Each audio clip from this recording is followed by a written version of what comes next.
បងប្អូនដើរលេងថ្ងៃអាទិត្យព្រឹកម៉ោង9ជាងហ្នឹងហើយធម្មតាពីផ្ទះខ្ញុំទៅបើជិះឡានក្រុងមកស្តាស្យុងបាត់ដើរប្រហែលជា8នាទី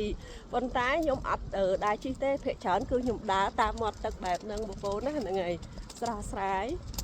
ហើយនោះរេស្តូរ៉ង់គេនៅលើទឹកក្នុងទូក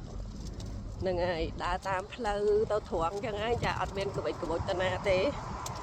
ស្ងាត់ល្អហើយពេលព្រឹកស្រឡះល្អខ្យល់មានខ្យល់មានអីចឹងណាយើងចូលចិត្តដើរដើរលេងផងរកស៊ីផងប្រឹងធ្វើការផងទៅជីវិតយើងគ្មានសល់អីសบายរហូតដើររហូតគេសួរថាហត់អត់គេសួរថាអត់ចេះហត់ទេហត់ដែរតែនឹងធ្វើមិនcònយើងនៅដើរបានចេះដើរបងប្អូនបើយើងធ្វើការមួយថ្ងៃហីវាស្ទះដែរហ្នឹងហើយបើយើងនៅផ្ទះក៏អត់ធ្វើអីដែរក្រៅពីមើលសភៅតិចតួចរៀនតិចតួចធ្វើម្ហូបធ្វើបាយញ៉ាំហ្នឹងឯងហើយតែដេកច្រើនពេកធាត់គេថាយើងខ្ជិលរឿងរ៉ាវវាអញ្ចឹងណែ